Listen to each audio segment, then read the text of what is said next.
Ok, está preparando aí a gravação.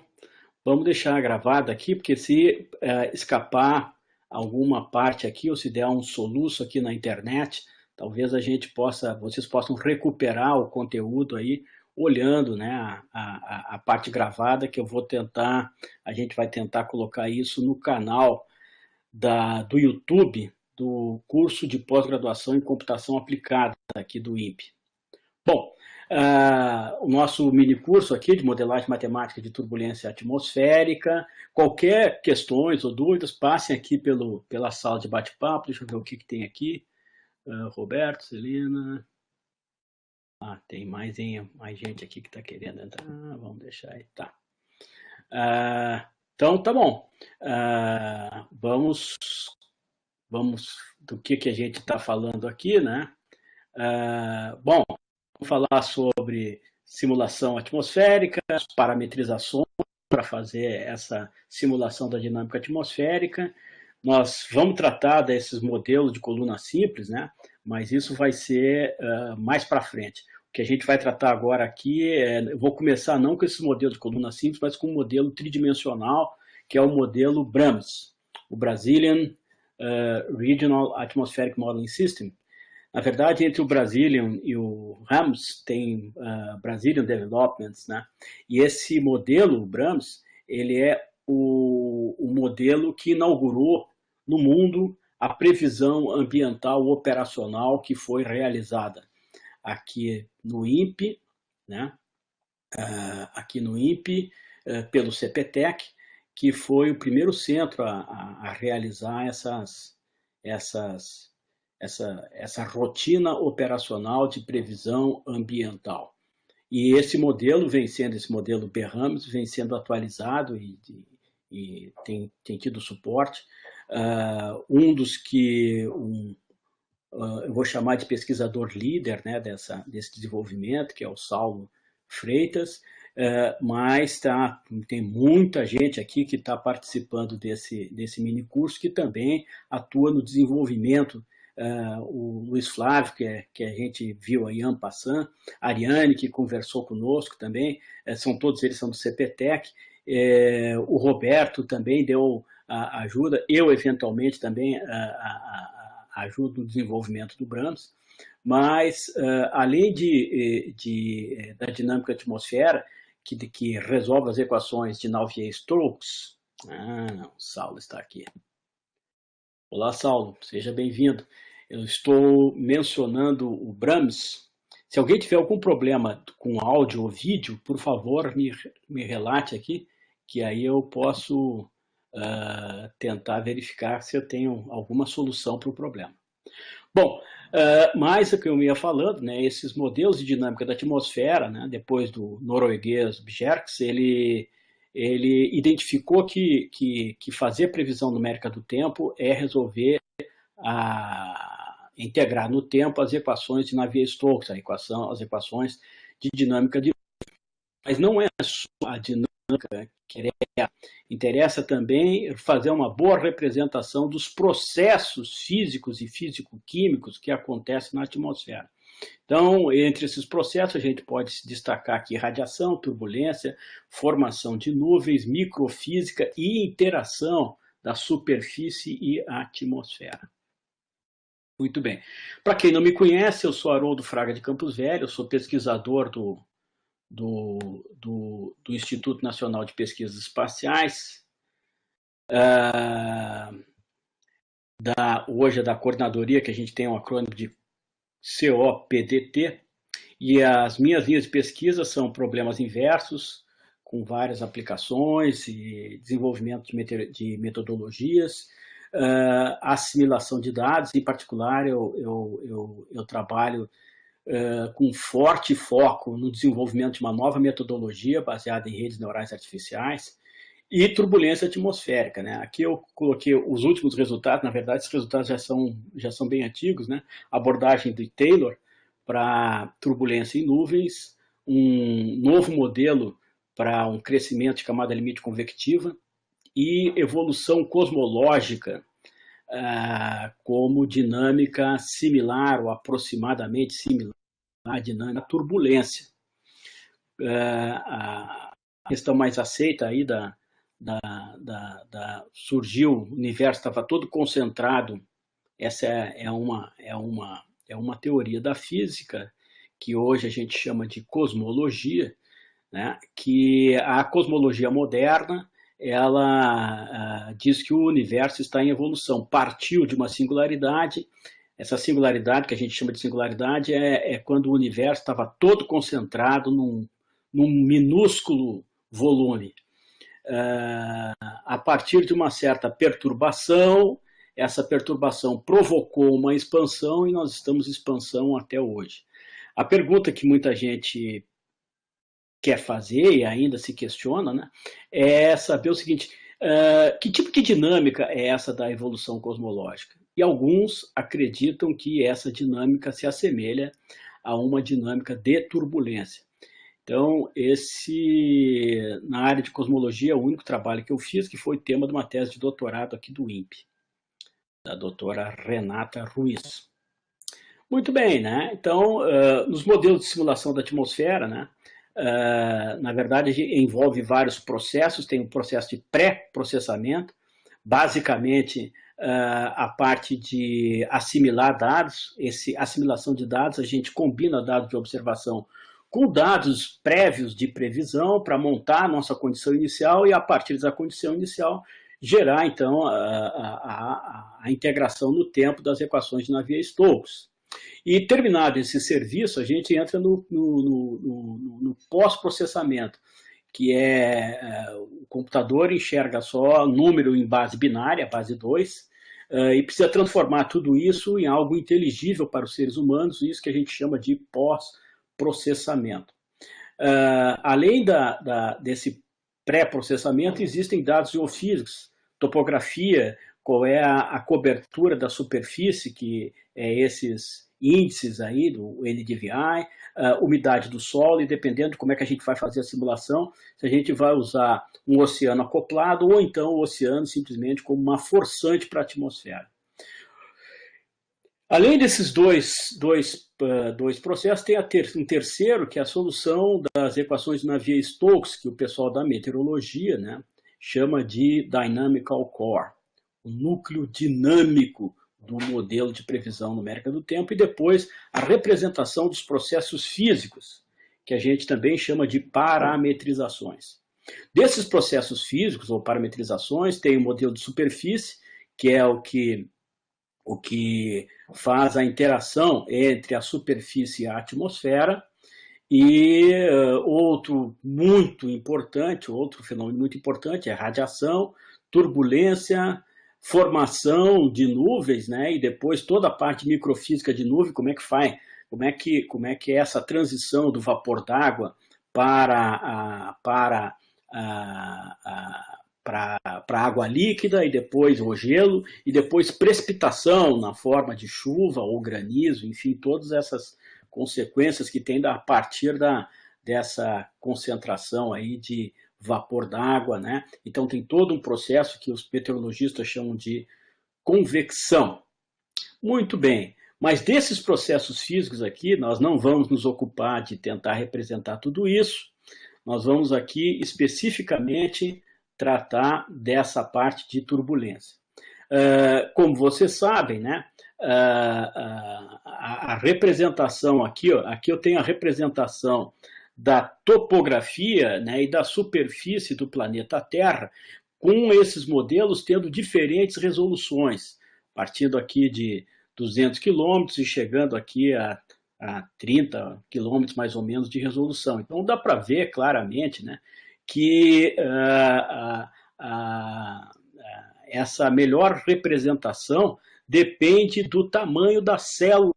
Esses quadradinhos que eu estou mostrando aqui são células computacionais, que nessa escala aqui, por exemplo, quando a gente já está aqui com 40, 20, 30 quilômetros, já a gente não consegue mais enxergar a célula computacional, né, nessa escala.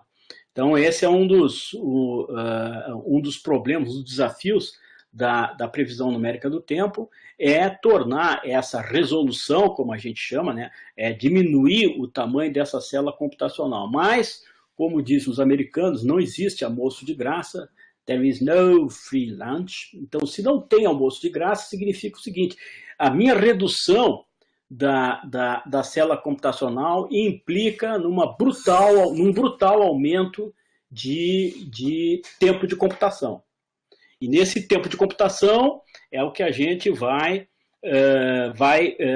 exigir, né, que esses centros operacionais de previsão de tempo, eles são, na verdade, centros de supercomputação. Então, pela exigência, né, de ter uma previsão competitiva, isso exige que esse centro seja dotado de um grande poder computacional. Então, uma das questões chaves em previsão numérica do tempo é, além de ter um modelo, ter também uma arquitetura de computador capaz de fazer frente, né, à demanda de computação exigida para se ter uma previsão de tempo numérica competitiva.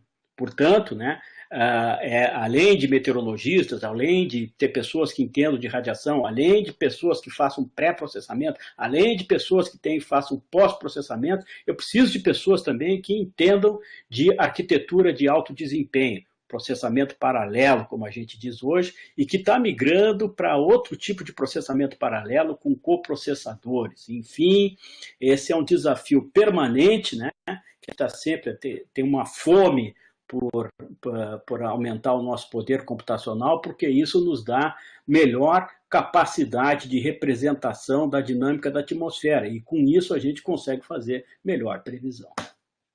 Muito bem, então essa é o nosso pano de fundo, mas além dessa demanda de computação, eu tenho um aumento cada vez maior para melhorar a minha representação da dinâmica da atmosfera, eu preciso melhorar a representação dos processos físicos, que não são independentes, eles são dependentes, interligados e acoplados.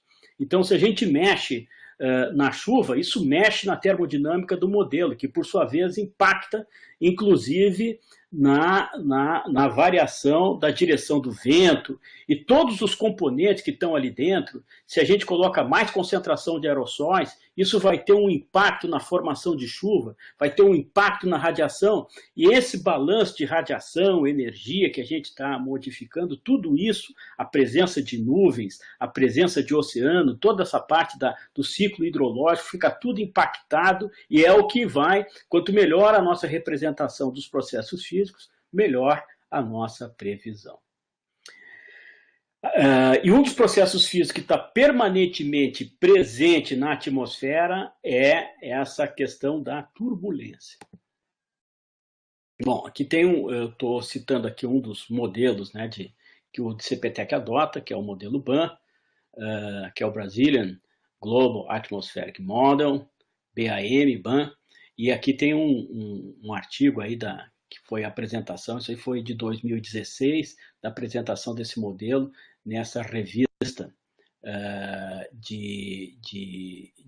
nessa revista de meteorologia, né, onde foi divulgado alguns aspectos do desempenho, alguns aspectos da modelagem do modelo global do CPTEC. Então aqui é só para dizer que o CPTEC, né, com esse modelo, ele faz parte dos centros de produção de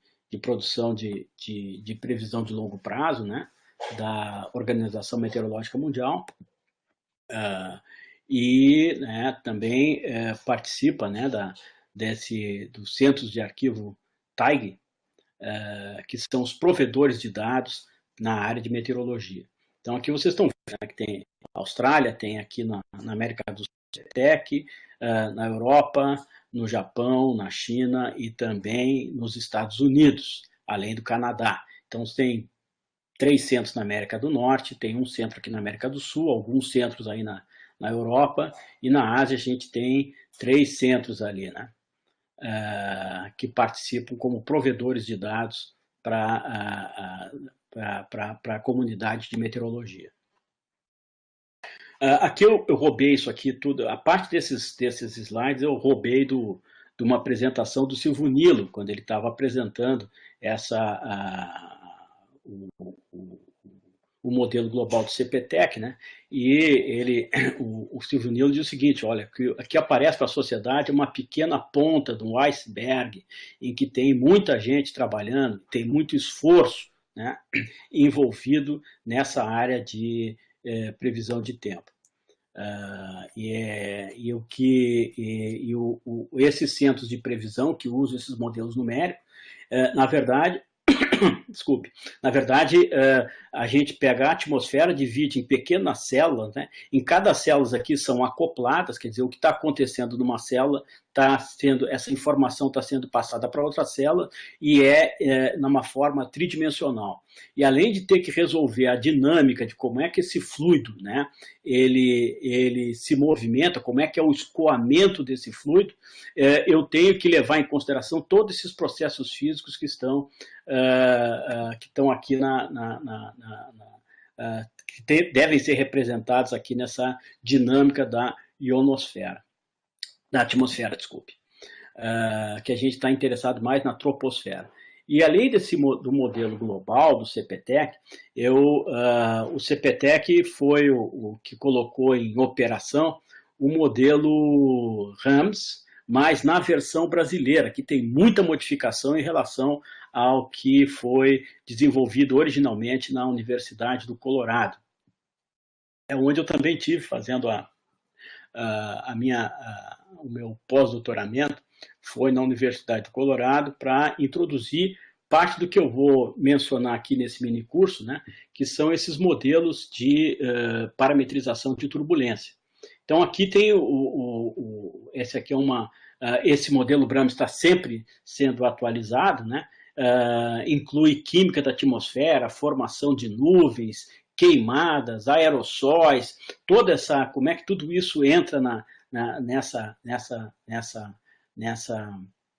nessa dinâmica complicada, complexa, né? E que exige computação de alto desempenho e uma boa representação dos processos físicos. Então esse aqui foi o primeiro modelo a fazer previsão ambiental do nosso mundo aqui no planeta Terra. 4 anos depois que o CPTEC inaugurou essa previsão operacional, o Centro Europeu também tem agora o seu modelo de previsão ambiental.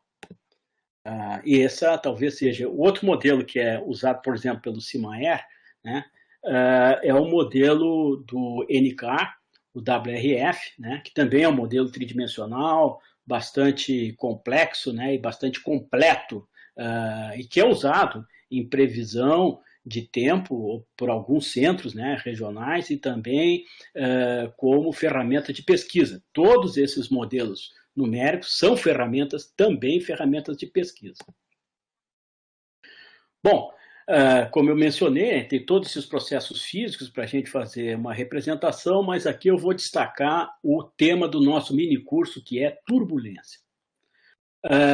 Eu já mencionei para vocês já devem ter, né, o link aqui desse texto, Modelagem Matemática em Turbulência Atmosférica, que é o título do nosso mini curso aqui, que esse é um mini curso que eu dei, mas nesse mini curso eu vou dar mais conteúdo do que está aqui nesse texto. Isso foi um texto preliminar de há uns 10 anos atrás, mais ou menos, quando eu dei esse mini curso num congresso de matemática. Isso tem essa questão como é que a gente faz a turbulência, como é que a gente modela, como é que a gente representa a turbulência na atmosfera. E aí a gente faz uso dessa chamada teoria da camada limite. E aí alguém pode perguntar, pô, de onde é que veio esse nome, camada limite? Bom, então aqui eu coloquei aqui desculpe, aqui tem parte desses meus slides estão em português e outras estão em inglês, mas a apresentação vai ser toda em português, né? Porque eu fui pegando slides aí, vocês me desculpem, eu vou ainda fazer uma versão só em português desse meu mini curso, mas como esse meu mini curso não foi uma coisa que eu projetei já há algum tempo, não foi algo que eu decidi faz algumas semanas atrás, e para mim a boa surpresa, teve uma boa recepção, vocês estão todos aqui, eu sou muito grato aí à participação de vocês. Então tem alguns slides aí que vão estar em inglês, outros em português, me desculpem por isso. Bom, mas então por que camada limite, né? Bom, a ideia é que antigamente, né, no início dessa jornada aí, é o que eu chamei de mundo feliz. O mundo feliz é quando a gente lidava com a dinâmica de fluidos ideal. E o final do mundo feliz veio com um matemático, engenheiro matemático francês. Acho que o cara não tinha nada que fazer e disse o seguinte: vou dar uma examinada nessas equações que esse pessoal está lidando e vamos ver se essas equações são totalmente consistentes com aquilo que a gente vê na realidade. Aí ele descobriu que essas equações levavam a um impasse. Algo que existe na realidade que não é representada por essas equações. Mas essas equações pareciam que conseguiam dar uma boa representação para a dinâmica de fluidos. Bom, se conseguiam dar uma boa representação para a dinâmica de fluidos, por que para alguns casos isso não funcionava? Esse é o chamado paradoxo. E esse é o nome desse francês, e que depois deu o nome ao paradoxo chamado paradoxo de D'Alembert.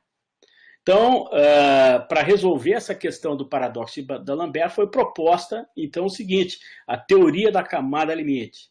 Então, a teoria da camada limite é um lugar, essa camada é um lugar que a gente não pode desconsiderar o efeito da viscosidade e da turbulência. Isso é tudo muito básico para quem está trabalhando com dinâmica de fluidos, né? Mas para quem, né, nunca teve oportunidade de estudar dinâmica de fluidos, essa é uma informação que talvez seja necessária para a gente poder entender de onde é que veio essa coisa de camada limite. Bom, esse negócio do mundo feliz é que a gente está trabalhando com a chamada teoria do fluido ideal. A teoria do fluido ideal é um fluido incompressível, densidade constante e sem viscosidade. Isso do ponto de vista mecânico, né? Do ponto de vista termodinâmico, é aquela que segue a equação dos gases ideais. Por vezes a gente usa essas aproximações ideais, né? Inclusive na atmosfera, para termodinâmica, a radiação do corpo negro, a gente faz até requisito de sensores em satélite usando essa ideia, por exemplo, da radiação do corpo negro. Então, essas idealizações nos ajudam muito, não é nenhuma crítica, a gente tem que começar por um caminho, a gente começa pelo caminho mais fácil, por exemplo, usando essa ideia de fluido ideal. Tá bom. Bom, um fluido ideal, né, a dinâmica incompressível, que a gente usa de forma extensiva, quando a gente está acima, por exemplo, de 20 quilômetros, na representação da dinâmica da atmosfera e do oceano, né, em fluidos geofísicos, em oceano, a gente até pode ir com uma resolução até menor do que isso, considerando essa questão do fluido incompressível. Mas isso faz parte do nosso conjunto de hipóteses do fluido ideal. Então, essa é uma condição de incompressibilidade, né, que a gente tem divergência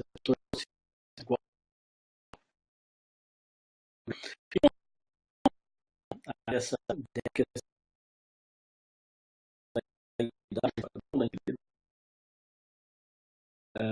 vamos ver aqui,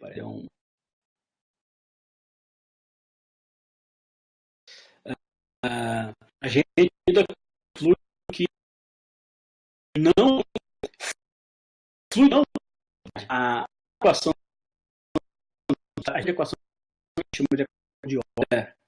Então, essa é outra parte do nosso fluido ideal. Mas todo mundo sabe que Newton, a gente já tem lá no livro do Newton já aparecia isso. Pois é, mas o pessoal... Professor? Sim? O seu áudio está falhando bastante. Há uns 3 slides para cá, não conseguimos compreender praticamente nada. Tá, vou voltar aqui. Isso daí. Eu acho que deu um... mas aí eu acho que é um problema de conexão. Conexão. Então aí vocês me avisam que eu volto para repetir. Muito obrigado. Estou falando que o fluido ideal, a gente tem que levar em conta que é um fluido incompressível, que essa aqui é a equação do fluido incompressível e também um fluido sem viscosidade. Sem viscosidade a gente tem a equação de Euler, não é mais a equação de Navier-Stokes. Bom, e por que o pessoal acreditava nessa teoria maluca, sem viscosidade e tal, incompressibilidade? Porque havia um escoamento de fluido em torno de um objeto que estava imerso. Então a gente conseguia mostrar essas linhas, né, onde essas linhas de corrente, como o pessoal chamava. E isso é interessante, que essa teoria de mecânica de fluidos, ela influenciou, por exemplo, naquilo que o Faraday falava sobre como é que era a interação entre cargas elétricas ou eletromagnéticas, né, depois da unificação do Maxwell, né? Então, o Faraday olhou aqueles negócios de linhas de campo, campo elétrico e tal, não sei o quê, olhando essas ilustrações aqui da dinâmica de fluidos. Então, essa coisa de fluidos é muito importante, não só a dinâmica de fluidos per se, por ela mesma, mas também para outras áreas da física, como, por exemplo, o eletromagnetismo. Então, vamos respeitar aqui o que o pessoal fez aí no passado com essa coisa de fluido ideal. E aqui, né, também, quer dizer, aqui tem o fluido ideal do escoamento em torno de uma elipse, aqui em torno de um cilindro, e tudo parece que está indo muito bem, está indo muito de acordo com o que a gente enxerga. Inclusive, né, aqui tem um outro exemplo, né, que é o ângulo de ataque do escoamento é um pouco diferente, né? E, de novo, consegue ter uma boa representação. E o pessoal foi para os experimentos, né? Isso aqui é uma visualização de um experimento em fluido real. Como a gente vê, pô, as linhas de corrente parece que estão bem representadas com o que previa, por exemplo, a teoria. Olha esse aqui, o oval de Rankine, aqui tem o escoamento de um cilindro, né, que está imerso num fluido, ou também é um outro ângulo de ataque, e que é muito similar ao que a gente está vendo. Mas não é só o cilindro, eles mudaram também outros tipos de geometria, como, por exemplo, a placa plana, né, que está aqui, então tem um fluido escoando sobre essa placa plana, e que casa muito bem com a teoria do ideal, mecânica, né? Então, parecia que tudo andava bem, aqui em torno de um aerofólio. Pô, tudo anda bem, mas a gente sabe que isso não representa todo tipo de escoamento. Um exemplo está aqui, essa esteira de vórtice de von Karman, né? E essa esteira de vórtice de von Karman não é só teoria. Então aqui é uma fotografia, né, de correntes oceânicas em torno de uma ilha. Essa é uma ilha na costa do Chile, né, que o pessoal tirou uma foto e a gente dá para ver essas esteiras de von Karman aqui, acontecendo aqui, né, depois da corrente oceânica em torno da ilha. Então, existem escoamentos mais complexos, né, do que aqueles descritos pela teoria do fluido ideal. Então, apareceu essa coisa para a gente resolver esse problema, apareceu essa questão da camada limite planetária, que é uma adequação, né, da teoria da camada limite para o nosso planeta Terra envolvido pela atmosfera. Então, esse contato físico, né, do gás aí, da atmosfera com a superfície, e essa superfície que tem um círculo termodinâmico durante o dia e durante a noite, isso vai fazer com que tenha uma alteração na dinâmica e na produção da turbulência na atmosfera. No final das contas, o que é a turbulência? Bom, aqui eu peguei um negócio da Wikipedia que diz assim, de acordo com uma história apócrifa aí do Werner Heisenberg, ele disse que tinha algumas perguntas, né? Se ele morresse, se o céu existia, ele for para o céu, tudo ser, né? E se Deus existisse, ele ia encontrar com Deus, e se ele encontrasse com Deus, ele teria duas perguntas, o porquê da relatividade e o porquê da turbulência, seriam as duas perguntas que o Heisenberg teria para Deus. E o Heisenberg diz o seguinte, eu realmente acredito que ele tem uma resposta para a primeira questão. Ou seja, turbulência é algo que os físicos dizem que é o último problema não resolvido da física clássica. Bom, então, se é um negócio difícil, né, que até Heisenberg acha que nem Deus tem uma explicação clara para isso, como é que a gente faz? Então, a gente não vai, por enquanto, a gente não consegue entender totalmente o que é a turbulência. Ainda tem muitos buracos na nossa compreensão sobre esse fenômeno físico da dinâmica dos fluidos. Mas isso já chamava atenção há muito tempo. 10 anos depois que Cabral chegou às nossas costas aqui da América do Sul, que hoje é o nosso Brasil, o nosso país, né? Esse gênio da Renascença, Leonardo da Vinci, né? Esse da Vinci significa que ele é originário da cidade, ou, na verdade, lá os italianos naquela época chamavam de um piccolo paese, quer dizer, um povoado pequeno, né? Que era o povoado de Vinci. Então é o Leonardo que veio do povoado Vinci, então é o Leonardo da Vinci. 10 anos depois, uma década depois que Cabral oficialmente bateu nas costas aqui da América do Sul, que hoje é o nosso país, Brasil, né? O Leonardo fez umas descrições aí do escoamento do que ele chamou de movimentos de fluidos, né, verticais, esse adding motions, né, eu estou traduzindo como movimentos verticais, movimentos de vórtices fluidos, né. E ele diz o seguinte, isso aqui é escrito do Leonardo da Vinci, esse fluido, né, esse tipo de escoamento, existe uma corrente principal e tem movimentos aleatórios e reversos, notou o Leonardo, e ele tentou fazer uma representação, né, uma representação desses movimentos que ele estava vendo.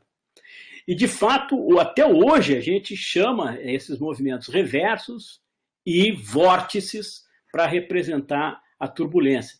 A nossa compreensão da turbulência ainda está nesses pequenos vórtices que têm uma certa individualidade, e esses vórtices estão sendo empurrados pela força, né, da dinâmica, né? A gente chama a diferença de cinemática para dinâmica em física é o seguinte: cinemática é a descrição do movimento a per se.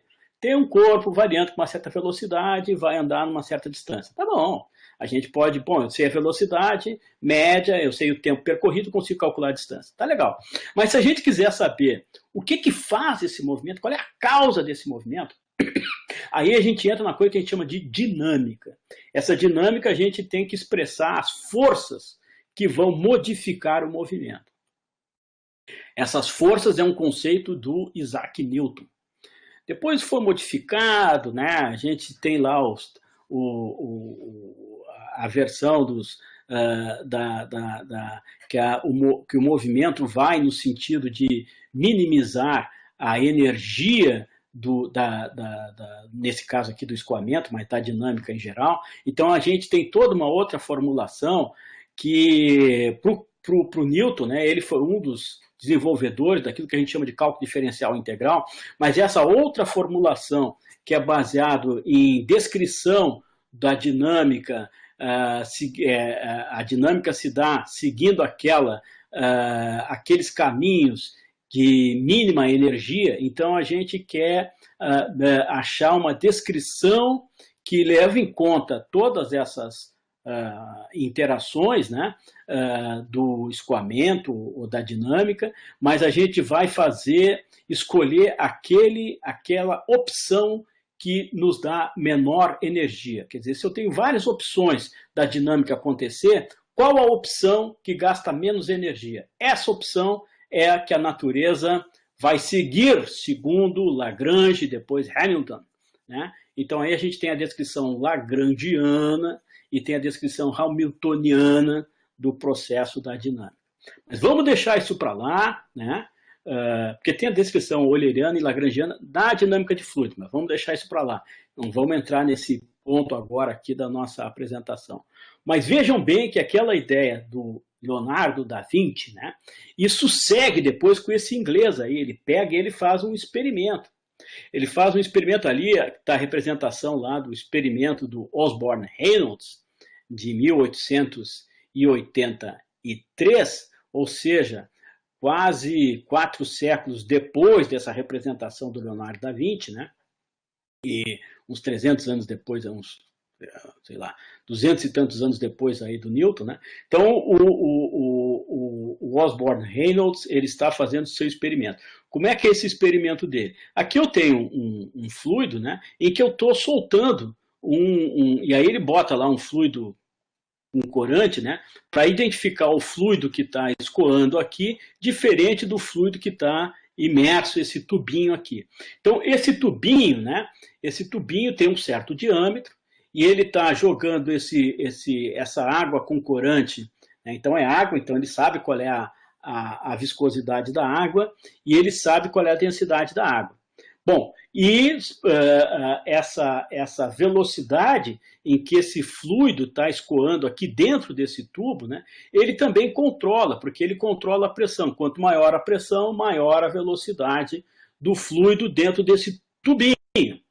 E o que ele notou, esse inglês, Reynolds, né, que dependendo do diâmetro, dependendo da viscosidade e dependendo da velocidade do fluido, ora eu tenho um escoamento laminar, ora eu tenho um escoamento turbulento. Então aqui vocês estão vendo nessa transparência, né, nesse slide, que eu tenho um fluido laminar aqui em cima, uma transição que ele começa a laminar e depois ele vai para uma coisa um pouco mais confusa, esse escoamento desse fluido dentro do tubo, até eu ter uma formação, né, bastante complexa aqui, que a gente chama de escoamento turbulento. E o Reynolds, né, com essa combinação desses 3 parâmetros, né, do escoamento, o diâmetro do tubo, a viscosidade do fluido e a velocidade do fluido, com esses parâmetros ele monta um número que a gente chama hoje de número adimensional e ele usa esse Reynolds aí, esse número para caracterizar se eu vou estar no escoamento laminar ou no escoamento turbulento. Na engenharia, né, o pessoal que lida com diâmetros e tubos que eles estão fazendo lá, né, para os seus equipamentos, né, então eles conseguem calcular exatamente como o Reynolds calculou isso aí, com o diâmetro e tal. Na atmosfera é um pouco diferente, a atmosfera não é entubada, né, ela não tem um tubo, ela está aí, um pouco diferente dos processos de engenharia. Mas o que o Reynolds dizia aí é que o seguinte, em média, né, abaixo de 2.500, quando esse agrupamento adimensional, que a gente chama de número de Reynolds, em homenagem a esse pesquisador inglês, então, se o número de Reynolds ele é menor do que 2.500, a gente chama isso que o nosso escoamento vai ser um escoamento laminar. Se esse agrupamento adimensional que envolve esses parâmetros for maior do que 2.500, em geral, nós estamos em escoamento turbulento. Eu digo em geral porque é o seguinte, sob determinadas condições, a gente pode ter escoamento laminar com mais de 5, com número de Reynolds maior do que 5.000.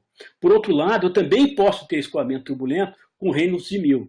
Então, há um pouco de incerteza, né? Mas para uma classificação genérica, o Reynolds e alguns, né? Uns botam 1.100, outros botam 2.100, outros 2.500. Eu prefiro usar essa transição do laminar para turbulento de 2.500. Mas isso é controverso, cada livro vai ter a sua própria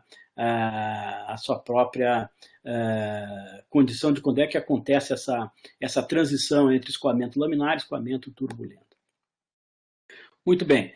Então, depois, de certa forma, o Reynolds resgata, né, essa ideia do Leonardo da Vinci, né?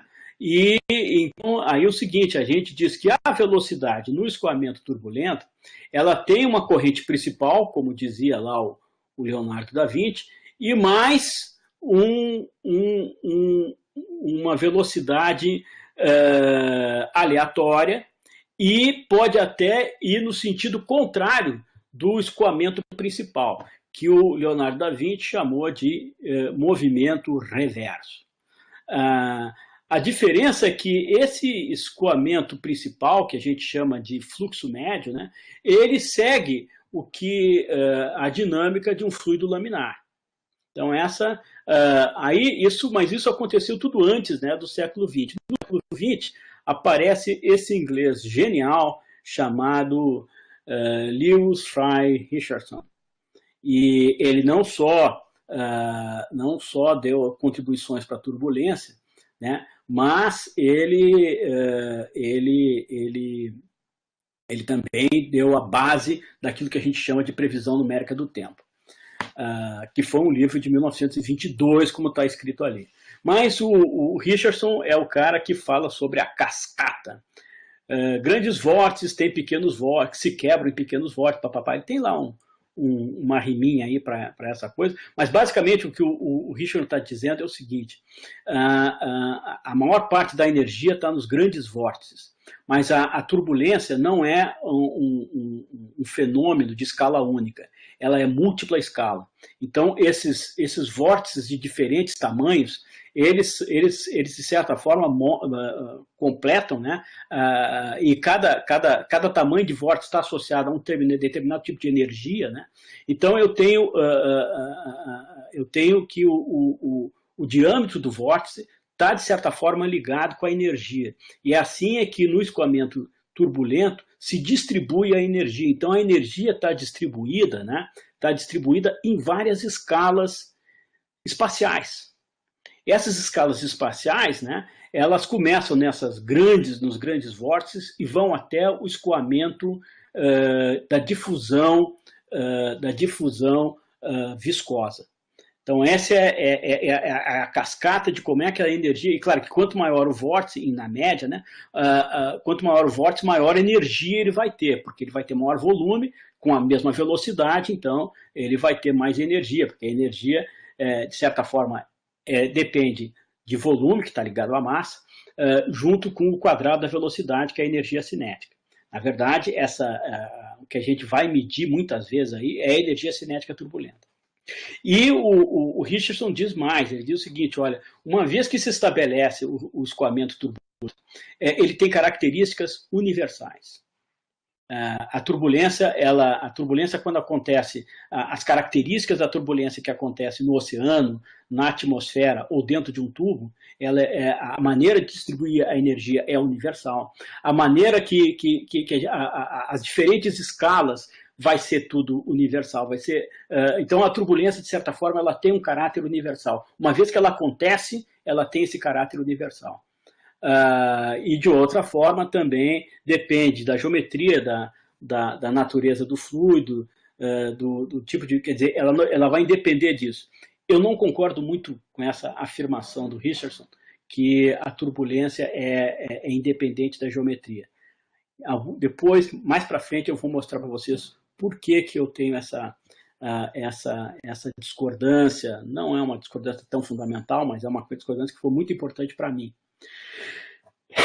Bom, e aqui, né, mais ou menos por essa época, aparece o Geoffrey Taylor, né, esse inglês genial, brilhante, né, e ele então estabelece a teoria estatística da turbulência. Nós vamos ver o que é isso, né, o que é essa teoria estatística da turbulência.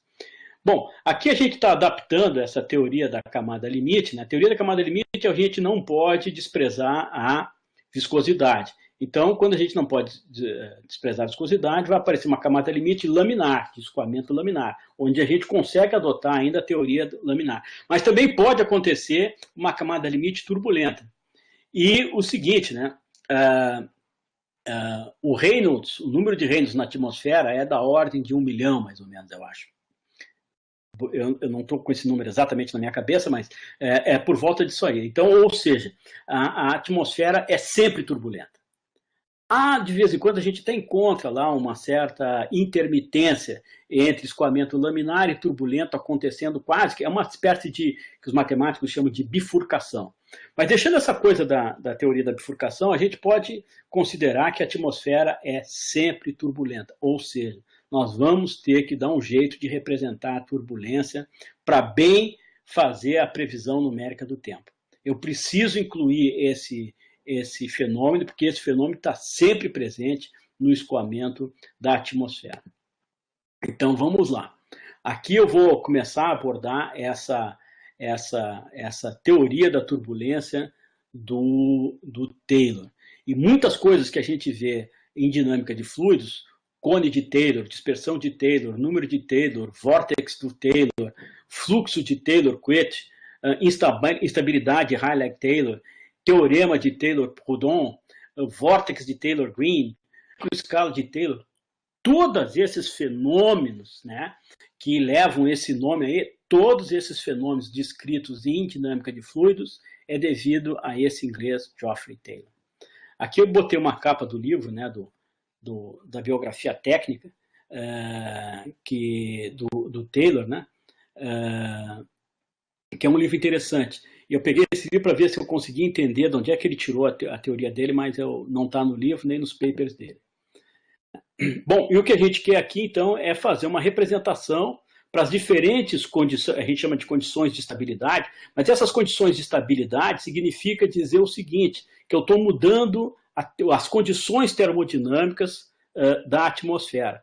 Então, aqui, essa chamada camada de mistura convectiva, ou camada convectiva, isso aqui acontece pelo seguinte, durante o dia, começa a aquecer a superfície e a superfície aquece mais rápido do que a atmosfera. Então, o que acontece? Eu tenho uma transferência de calor da superfície para a atmosfera. E quando chega a noite, que é a chamada camada estável aqui, ou camada noturna, o que acontece é o seguinte, a superfície resfria mais rápido do que a atmosfera. Então, a atmosfera fica mais quente do que a superfície. Então, quando a atmosfera é mais quente do que a superfície, eu tenho um inverso da transferência de calor. A transferência de calor aqui, na camada noturna, vai se dar da atmosfera para a superfície. Bom, e o que aconteceu com essa camada convectiva? Essa camada convectiva vai decair a intensidade da turbulência e é o que a gente chama aqui de uma camada, um decaimento dessa camada convectiva, né? E essa camada vai desaparecer, uma camada fóssil, que a gente chama de camada convectiva residual, ou somente camada residual. E que à medida que a noite vai se alongando, à medida que a noite vai cada vez ficando mais presente, né? Essa turbulência residual da camada convectiva vai desaparecendo com o tempo e vai se estabelecendo a camada limite noturna até que vem o Sol, né? E de novo aquece a superfície de forma mais rápida do que a atmosfera e aí inverte o calor de novo, com a superfície quente, então tem fluxo de calor da superfície para a atmosfera.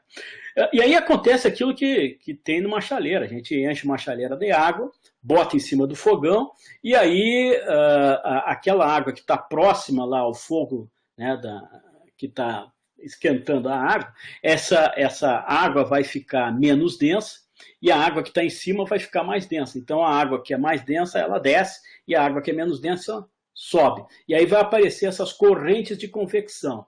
Então essas correntes de convecção formam o que a gente chama de camada convectiva.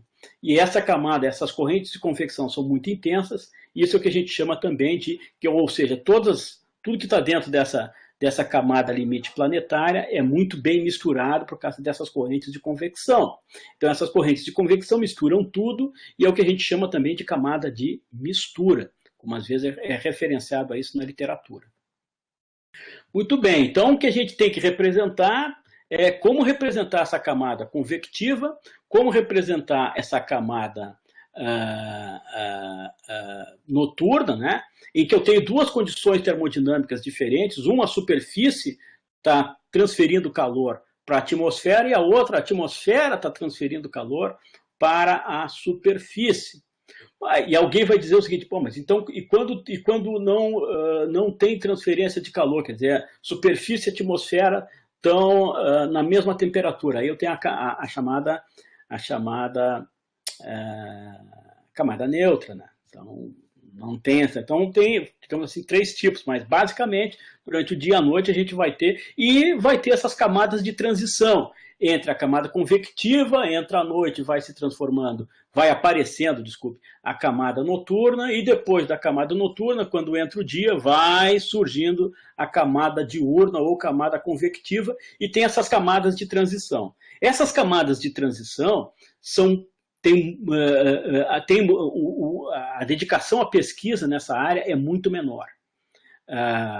Eu acredito, tanto quanto eu sei, a primeira representação do crescimento da energia cinética turbulenta transferindo da camada noturna para a camada diurna, né, da camada estável para a camada convectiva, eu acho que eu fui um dos que primeiro fez esse tipo de formulação de como é que se dá esse crescimento da camada entre essas duas camadas, essa camada de transição, né? E eu até me surpreendi porque que isso não tinha aparecido antes na literatura, mas seja como for, um dia isso iria aparecer. Essa foi uma das quando a gente começa a estudar, e aí depois eu fui ver que isso tinha poucos estudos aí na literatura, né? E foi para tentar mostrar se a minha fórmula estava certa ou estava errada. Eu fiz uma derivação matemática de como é que cresce, né, a camada limite convectiva e como é que decai a camada noturna. Não achamos na literatura, à época, né, isso foi por volta de 2008, 2010, por aí, não achamos na literatura nada algum experimento, né, que demonstrasse esse crescimento, como é que se dá esse crescimento da camada limite convectiva, nessa transição da camada noturna para a camada convectiva. E aí, como não tinha experimentos, a gente fez uma simulação computacional baseada em simulação dos grandes vórtices. Depois, talvez, eu vou mostrar alguma coisa desse tipo aí durante esse nosso mini curso aqui. Bom, então o que o Taylor fez, né, ele fez o seguinte, né, uma das representações, a gente aqui usa a teoria do Reynolds, né, que tem o escoamento principal mais uma parte aleatória. Pega isso aqui e substitui aqui nas equações da dinâmica de fluidos e também na equação de difusão, né, que o Saulo acoplou essas coisas aí no modelo, né, o Brahms, que é o modelo operacional de previsão ambiental. Muito bem. Então, colocando, né, gerando essa hipótese de Reynolds aqui, vai aparecer aqui, quando a gente tomar a média, né, quando a gente tomar a média, vai aparecer um termo aqui, embora a gente considere que a média desse desvio aleatório ele seja nulo, mas o produto de desvios aleatórios não é nulo.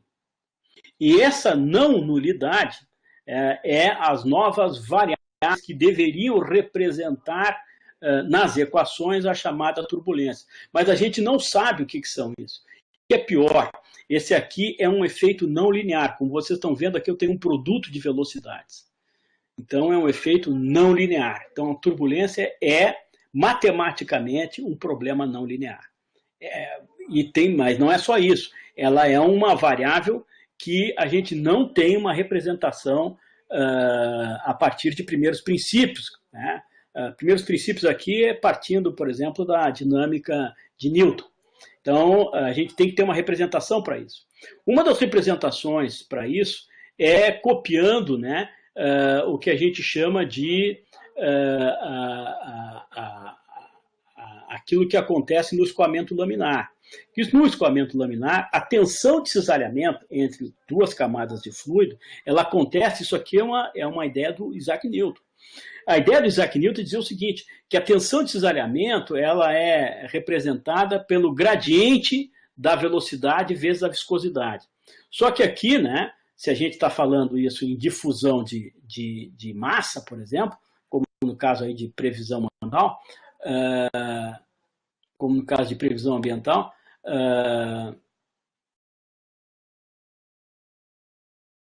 como no caso de previsão ambiental, esse cisalhamento do vento, né, vezes uma certa difusão de massa. Por exemplo, aqui, quando a gente está trabalhando aqui eu tenho uma concentração, a gradiente da concentração vezes a difusão de massa. Mas em fluido eu tenho o gradiente da velocidade vezes a viscosidade. E o que a gente diz é o seguinte: se a gente comparar essa difusão, ou né, escoamento laminar, ou difusão laminar aqui, né, e a difusão turbulenta, praticamente na turbulência a gente só precisa olhar para a turbulência. E aí a gente pega emprestado essa versão aqui do escoamento laminar e vai dizer o seguinte, que esse fluxo turbulento, que a gente chama de fluxo de Reynolds, ele é o gradiente da propriedade vezes uma difusão. E uma difusividade. E essa difusividade é o que a gente chama de difusividade turbulenta. Em inglês, eddy diffusivity. Então, tá bom, essa é uma pista de como é que a gente pode representar. Então, toda a nossa física, né, fica jogada lá para aquela difusividade. E o que é difusividade? Difusividade, eu já vou terminando por aqui por hoje, né? Que a gente eu vou repetir eu vou retomar essa aqui na próxima aula, mas vamos ver o que é essa difusividade. A gente pega essa difusividade, né? Que é como é que a gente deduz a chamada a lei de Fick, né? Se eu tenho uma massa que está passando dessa face para essa outra face aqui, então o que fica, né? Qual é o fluxo de massa, qual é a quantidade de massa que fica dentro desse volume? Bom, o fluxo de massa é massa pelo tempo dividido por área. Ou seja, né, se a gente fizer as contas aqui, a gente vai ter a velocidade do fluido vezes a concentração que a gente está interessado. Por exemplo, o que fica de gás carbônico quando tem um fluxo de gás carbônico aqui? Bom.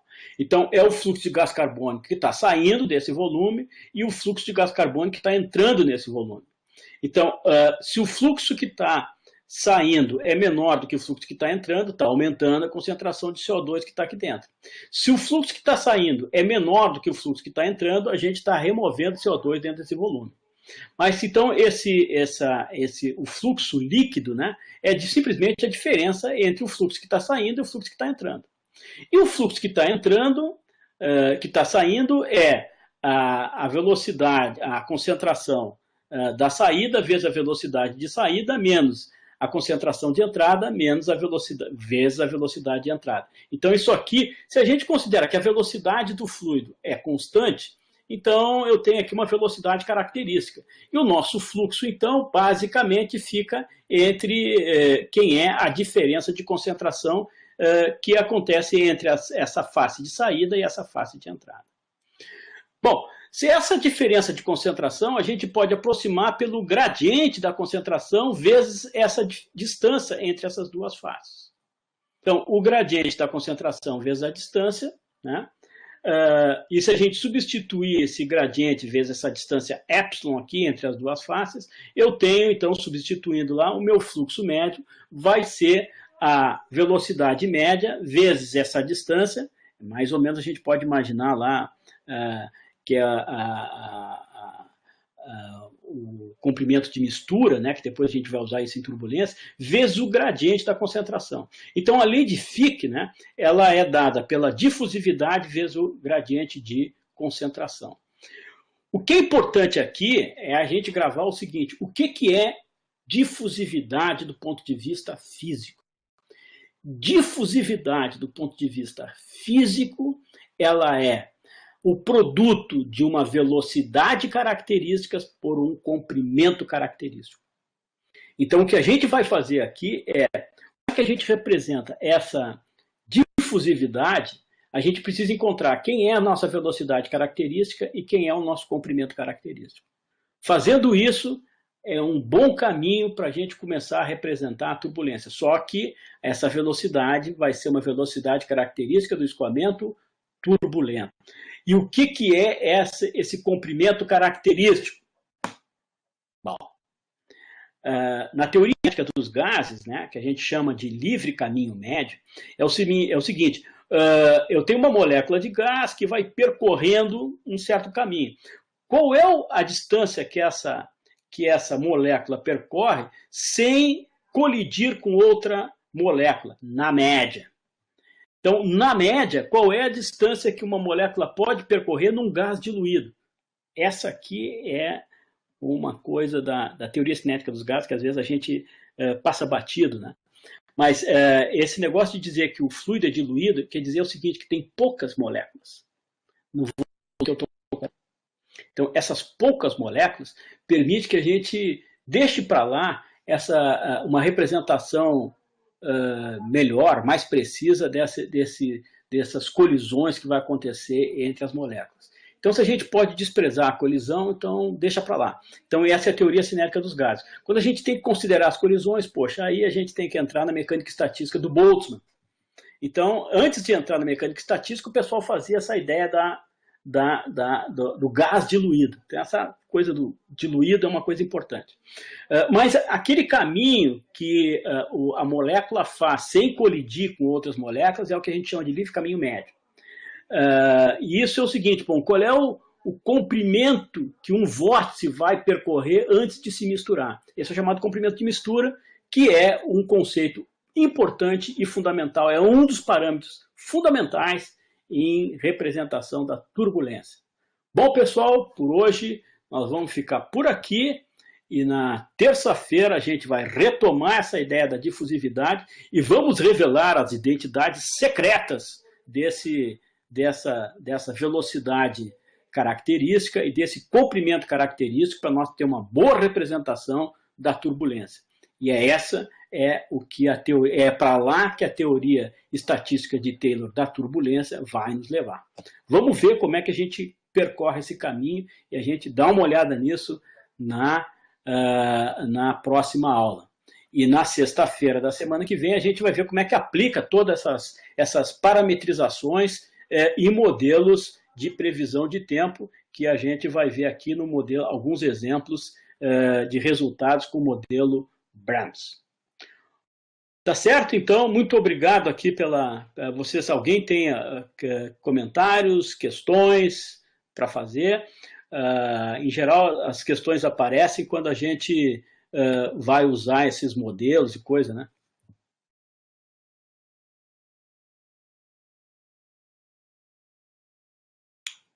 Não, sem se misturar, aqui a Rani Sodré é com outro vórtice, Rani. É assim que é a pronúncia do teu nome? Yane, Ranier. Tá, ok. Então, é o seguinte, quer dizer, é um choque com outro vórtice. Porque é o seguinte, né? Lembra aquela cascata do Richardson, né? Tem um vórticezinho que vai andando, e esse vórtice vai se quebrar em pequenos vórtices. Então, esse é o fenômeno da cascata. Então, essa colisão faz com que esse vórtice se quebre. Bom, quanto tempo demora para se quebrar ou quanto tempo demora para se colidir? Ou que distância? A gente pode, se a gente remover... Tem uma coisa chamada hipótese congelada de Taylor, né? Mas isso a gente vai comentar na próxima aula. Mas, por enquanto, é o seguinte. Qual é a distância que um vórtice pode percorrer sem se quebrar, sem se misturar, sem colidir. Muito obrigado tenham todos aí um bom final de sexta-feira, um bom fim de semana e se cuidem. A coisa está complicada. Vamos lá. Muito bem. Wenger, no caso do fluido diluído, como fica a termodinâmica? A termodinâmica continua da mesma forma, Wenger. Isso não altera os processos termodinâmicos. A questão aí a forçante termodinâmica não é alterada se a gente está trabalhando com um fluido diluído ou um fluido concentrado. Bom, pessoal, vamos lá. Na próxima aula a gente continua nessa coisa do Taylor aí. Vamos ver, e depois eu vou falar também, né, como é que a gente tem outros tipos de representação além dessa teoria do Taylor. Eu estou falando da teoria do Taylor porque é o que eu trabalho. Mas na próxima aula a gente vai ver outras Sim, Jonas, a computação quântica é uma das ideias que a gente possa ter poder computacional para fazer um paralelismo para esse tipo de demanda. Mas, por enquanto, a gente tem muitos desafios tecnológicos, mas o pessoal está avançando, está indo bem, inclusive aqui no Brasil, né, a parceria da Atos, né, com o Cimatec, em Salvador, está montando um laboratório para quem quiser trabalhar com desenvolvimento de programação para computação quântica. É isso aí, boa sexta-feira para vocês, obrigado aqui pela assistência, pela audiência e tenham todos um bom fim de semana.